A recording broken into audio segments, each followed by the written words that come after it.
Halo semuanya, kali ini aku akan menceritakan bocoran alur cerita Boruto episode 217 yang akan tayang pada tanggal 26 September 2021. Melanjutkan dari episode sebelumnya, semuanya terkejut melihat Naruto yang memakai mode Kurama dengan jenis yang berbeda. Dan inilah dia mode terakhir dari Naruto dan Kurama yang disebut sebagai mode Baryon. Sasuke berkata, "Hah? Itukah Naruto?" Ishiki dalam hati berkata, "Apa yang sebenarnya terjadi? Ada apa dengan cakranya?" Perlahan wujud baru Naruto terlihat sepenuhnya.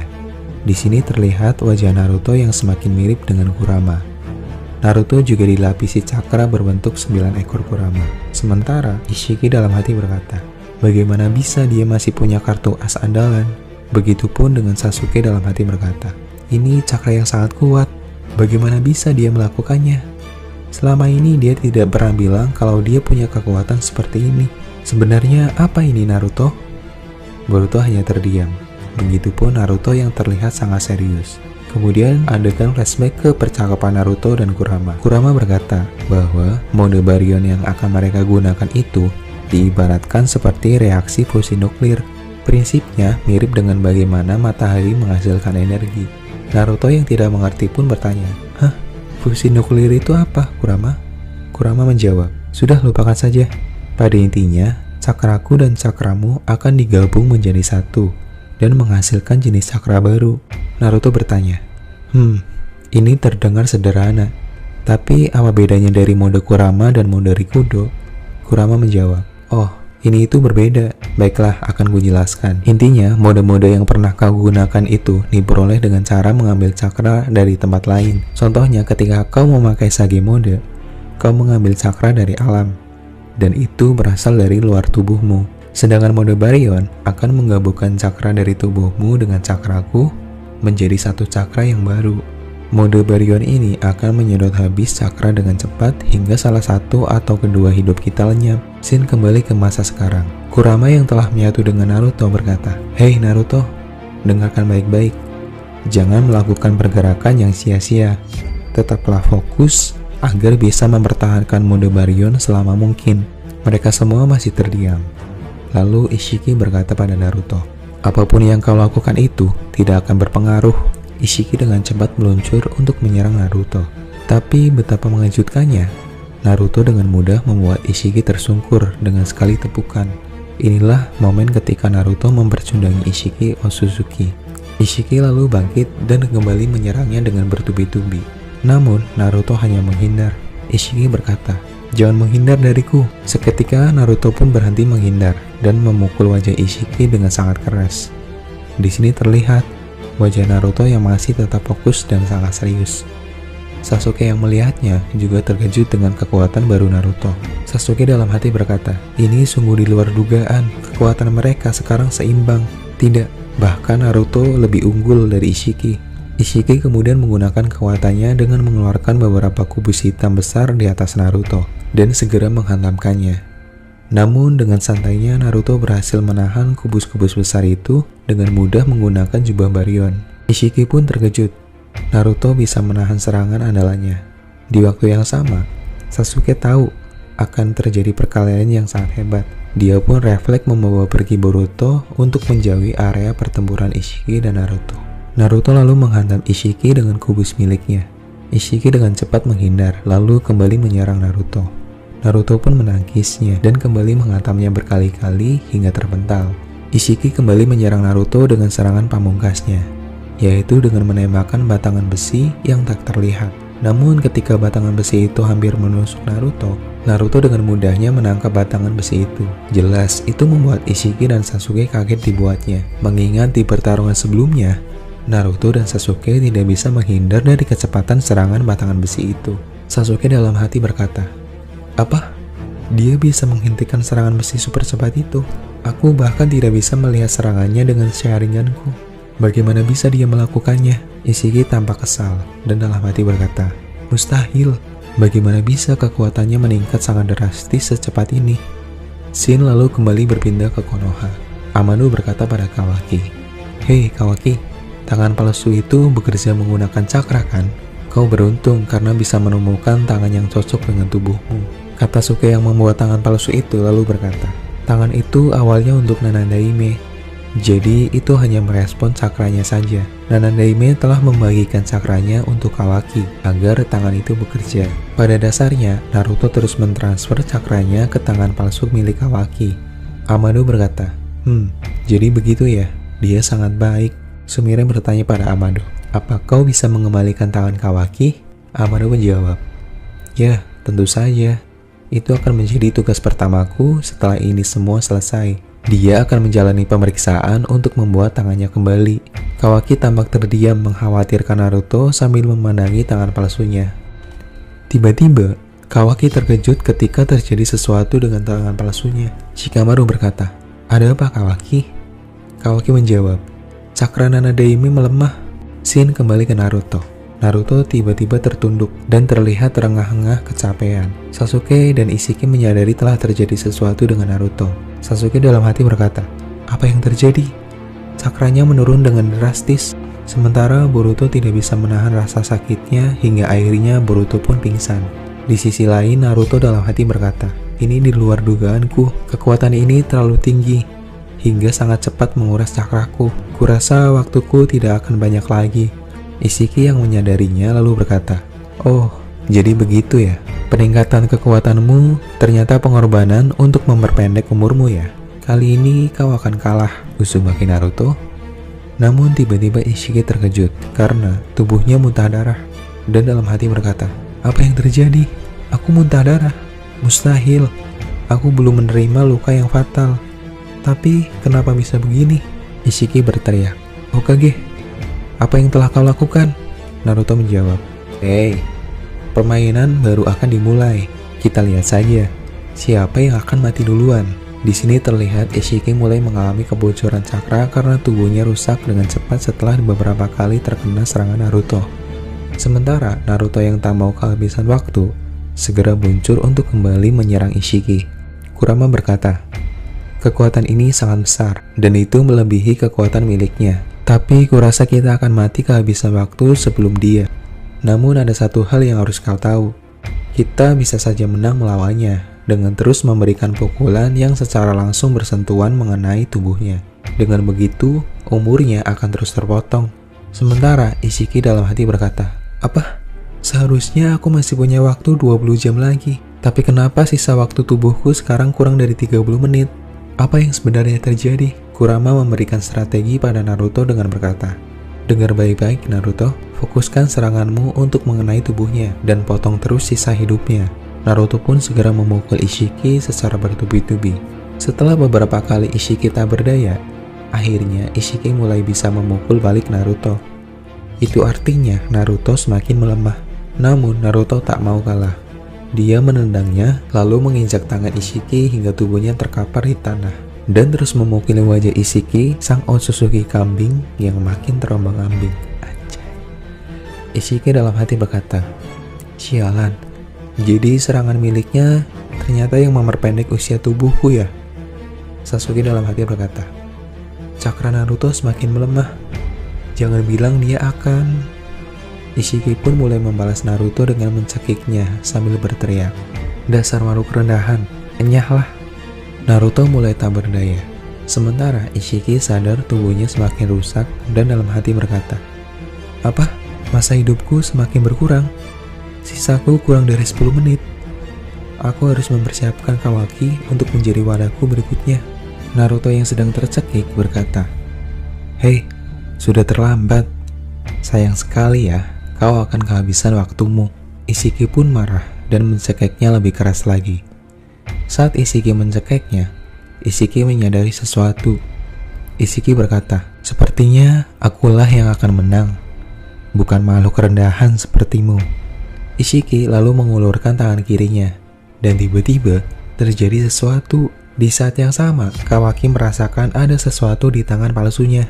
Hingga semuanya terkejut ketika tiba-tiba muncul portal milik Ishiki melalui tangan palsunya. Kawaki tiba-tiba menghilang dari hadapan Shikamaru. Dia tersedot ke dimensi Ishiki berada. Naruto terkejut. Bagaimana bisa Ishiki melakukan itu untuk membawa Kawaki ke tempat ini? Kawaki pun masih kebingungan. Sementara Ishiki berkata, Tangan palsu itu bekerja menggunakan cakramu kan? Aku berterima kasih padamu. Berkatmu, aku bisa mendeteksi keberadaan Kawaki melalui cakra yang tersimpan di tangan Kawaki. Sehingga aku bisa membawanya ke tempat ini di saat detik-detik terakhirku. Sasuke dalam hati berkata, "Hah, tidak mungkin. Ini gawat." Di waktu yang sama, Boruto yang pingsan di sini terlihat mulai membuka mata. Namun bisa kita lihat di sini, ini adalah mata Byakugan, yang artinya Boruto sedang dikendalikan oleh Momoshiki. Ishiki lalu berkata pada Kawaki, "Akhirnya kita bertemu lagi, Kawaki." Sementara itu di tempat persembunyian Konoha, Shikamaru, Sumire, Amado, dan Katasuke kebingungan dengan apa yang telah terjadi dengan menghilangnya Kawaki. Shikamaru bertanya pada Amado, "Apa yang sebenarnya terjadi, Amado?" Katasuke juga bertanya, "Apakah ini ulah dari Ishiki? Tapi bagaimana bisa? Sedangkan karma Kawaki sudah hilang." Amado berkata, "Ini belum sepenuhnya benar. Tapi jika yang membawa kabur Kawaki adalah Ishiki, aku bisa menyimpulkan kita akan tamat."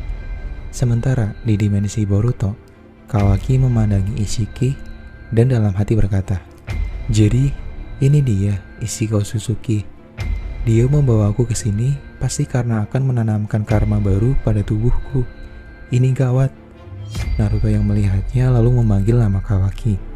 Ishiki lalu berkata, "Sisa usia tubuhku sekarang tinggal 5 menit lagi. Tidak kusangka aku bisa membawa Kawaki ke sini di detik-detik terakhirku. Aku sungguh sangat beruntung." Kawaki lalu teringat akan perkataan Amado. Waktu itu Amado berkata bahwa monster sekalipun tidak bisa lari dari kematian jika kita bisa mencegah Ishiki menanamkan karma sebelum dia mati, maka kita akan menang. Lalu Kawaki berkata pada Ishiki, "Jadi waktumu tinggal 5 menit lagi ya? Aku ikut senang bisa menyaksikan akhir dari kehidupanmu yang tidak berarti itu." Ishiki berkata pada Kawaki, "Tenang saja, aku memang akan mati, tapi aku akan hidup kembali menggunakan tubuhmu." Naruto lalu memegangi Ishiki sambil berteriak pada Kawaki untuk segera pergi menjauh dari Ishiki sebelum dia tertangkap. Ishiki lalu menghajar Naruto bertubi-tubi. Naruto terlihat kesakitan terkena pukulan Ishiki. Di samping itu, secara perlahan mode Baryo Naruto akhirnya menghilang. Kawaki segera menuruti perintah Naruto untuk lari. Namun dengan cepatnya Kawaki dihadang oleh Ishiki. Ishiki pun mencekiknya. Ishiki berkata pada Kawaki, "Hei Kawaki, kau tahu kan, kau ini tidak akan bisa kabur dariku. Jangan coba-coba untuk melawanku. Ini akan segera berakhir." Secara mengejutkan, tiba-tiba Sasuke menukar tubuh Kawaki dengan dirinya. Ishiki lalu berkata, "Sialan, lagi-lagi kau melakukan ini. Dasar keras kepala." Sasuke memerintahkan Kawaki untuk melemparkan bom asap yang Sasuke siapkan. Kawaki lalu membanting bom asap itu, dan akhirnya Kawaki perlahan menghilang dari hadapan Ishiki. Ishiki lalu berkata, "Percuma saja, trik itu tidak akan berpengaruh terhadapku. Aku akan tetap bisa menemukannya." Sebelum Ishiki mengejar Kawaki, Sasuke dihajar habis-habisan oleh Ishiki. Sasuke dalam hati berkata, "Sembunyilah Kawaki." Ishiki lalu menggunakan mata Byakugannya untuk mencari keberadaan Kawaki. Namun Ishiki terkejut, ternyata bom asap itu bisa menghalangi penglihatan mata Byakugan. Ishiki lalu berkata, "Apa? Kenapa Byakuganku tidak bisa menembus asap?" Sasuke lalu berkata, "Dasar bodoh, asal kau tahu ya, itu adalah debu yang terbuat dari mineral yang bisa menghalangi dojutsu." Ishiki lalu segera terbang ke atas sambil mencari di mana Kawaki berada. Ishiki juga berteriak memanggil namanya. Sementara itu, Kawaki masih berusaha untuk bersembunyi.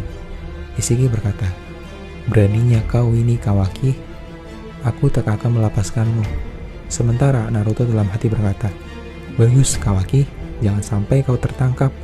Sementara Ishiki dalam hati berkata, "Sialan, aku tidak punya waktu lagi sekarang. Tubuhku semakin hancur. Baiklah, jika seperti ini, tidak ada jalan lain selain menggunakan cara ini." Ishiki lalu membuat sebuah rencana. Dia tiba-tiba mendarat di atas tubuh Naruto. Dia menginjak keras tubuhnya. Naruto pun tidak berdaya dibuatnya. Sementara Kawaki yang sedang bersembunyi dikagetkan karena tangan palsunya terlepas. Itu karena cakra Naruto yang semakin melemah. Sementara Ishiki berteriak dan memberi ancaman pada Kawaki. Ishiki berkata, "Aku akan membelah tubuh Hokage jika kau tidak segera datang ke sini, Kawaki. Aku beri kau waktu kurang dari 20 detik dari sekarang. Cepat!" Sementara Naruto berteriak menyuruh Kawaki untuk jangan memperdulikannya. Sasuke berkata, "Sialan, kau ini Ishiki, memakai Naruto sebagai umpan." Sementara itu Kawaki yang sedang bersembunyi memegang lengan palsunya. Dia lalu mengingat masa lalunya saat dia bersembunyi dari Jigen, namun Jigen selalu dapat menemukannya. Jigen selalu menghukum Kawaki dengan memukulnya menggunakan tongkat besi. Setelah mengingat masa lalunya, tubuhnya gemetaran karena dia sangat ketakutan. Ishiki lalu menghitung mundur sebelum menghabisi Naruto. Lalu Kawaki teringat akan masa lalunya bersama dengan Naruto. Saat itu Naruto pernah berkata bahwa Kawaki ini mirip sekali dengan dirinya yang hidup sebatang kara. Ini mengingatkan masa kecil Naruto, sehingga itu yang membuat Naruto mau merawatnya. Kawaki juga teringat saat itu dia ingin diajarkan ninjutsu oleh Naruto, dan Naruto mau menjadikan Kawaki sebagai muridnya. Flashback masa lalu pun berakhir.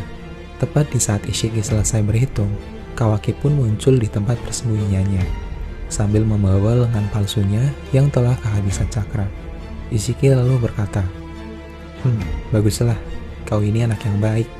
Lalu Ishiki segera menghampirinya. Kawaki pun memberikan perlawanan dengan menggunakan jurus api. Namun Ishiki dengan mudahnya melenyapkan api itu. Ishiki lalu memeluk Kawaki dan berkata, "Apa yang kau lakukan? Apa kau pikir kau ini adalah shinobi?" Kawaki berkata, "Nanadaime telah menjadikanku muridnya. Dan dia berkata jika aku ini mempunyai bakat menjadi seorang shinobi." Ishiki lalu berkata, "Kau tidak akan menjadi shinobi. Kau itu tidak lebih dari seorang wadah untukku." Kawaki lalu berkata, "Pada awalnya aku merasa sangat hampa dengan kehidupan ini. Namun semenjak aku mengenal Nanadaime, hidupku berubah dan lebih mengerti tentang kehidupan manusia yang sebenarnya. Kau ini tidak mengerti apapun tentangku. Bagiku, sekarang jika Nanadaime mati, sama saja dengan membunuh alasanku untuk tetap hidup. Aku tidak bisa membayangkan jika hidup tanpanya." Ishiki lalu berkata, "Sudahlah, sekarang kau ini adalah wadahku." Ishiki lalu memegang leher Kawaki, lalu kembali menanamkan sebuah karma pada Kawaki. Di sini terlihat Kawaki kembali memiliki karma seperti sebelumnya. Ishiki pun tampak lega karena di detik terakhirnya masih sempat menanamkan karma pada Kawaki demi bisa bangkit kembali. Di sini terlihat tubuh Ishiki mulai hancur secara perlahan. Ishiki merasa kagum dengan Naruto dan yang lainnya karena bisa membuatnya terpojok sampai seperti ini. Secara mengejutkan, tiba-tiba karma yang berada di tubuh Kawaki perlahan menghilang. Ishiki pun merasa terkejut dan berkata, "Tunggu, apa yang terjadi? Kenapa karmanya menghilang?" Kawaki lalu berkata pada Ishiki, "Bisakah kau beritahu kami seberapa lama lagi kau bisa mempertahankan hidupmu, Tuan Ishiki?" Ishiki lalu memegang Kawaki dan berkata, "Apa yang telah kau lakukan, Kawaki?" Tiba-tiba tangan Ishiki terputus karena telah rapuh. Ishiki mulai tersungkur dan dalam hati berkata, "Ini sungguh aneh, apa yang terjadi? Aku yakin telah menanamkan karma dengan benar." Tiba-tiba Kawaki yang berada di hadapan Ishiki menghilang. Jadi itu ternyata hanyalah sebuah bunshin. Kawaki yang asli lalu muncul dan berkata pada Ishiki, "Sebelum kau mati, apa kau ada perkataan terakhir, Tuan Ishiki?" Pada kenyataannya, kau kalah dari wadahmu sendiri. Ishiki pun berkata, "Sialan kau Kawaki." Kawaki pun segera melompat dan menginjak tubuh rapuh Ishiki. Ishiki pun hancur seketika. Kawaki berkata, "Sekarang tidurlah selamanya, Ishiki." Ishiki akhirnya telah kalah. Kawaki lalu datang menghampiri Naruto. Naruto berkata, "Kau membuatku kagum, Kawaki. Jadi kau menggunakan kaki bunshin ya?" Kawaki menjawab, "Ya, aku masih dalam proses belajar. Aku baru bisa menggunakan satu bayangan." Sasuke pun juga mendatangi Naruto dan menanyakan keadaannya. Sasuke juga menanyakan tentang kekuatan yang baru saja Naruto tunjukkan. Sasuke berkata, "Kekuatanmu itu sangat berbeda. Itu sangat kuat, tapi apakah itu memiliki efek samping, Naruto?" Naruto sejenak terdiam. Naruto tampak bingung bagaimana dia menjelaskan tentang mode Baryon pada Sasuke. Kawaki juga meminta pada Naruto untuk menjelaskannya saja. Di saat mereka sedang fokus berdiskusi, tiba-tiba mereka dikagetkan dengan munculnya Boruto yang menusuk mata Rinnegan Sasuke. Boruto saat ini sedang dikendalikan oleh Momoshiki. Sasuke pun kesakitan. Borushiki lalu berkata, tidak kusangka kalian mampu mengalahkan Ishiki. Tapi itu bagus. Sekarang tinggal kalian satu-satunya gangguan yang tersisa. Nah, itu dia bocoran alur cerita Boruto episode 217. Oh ya,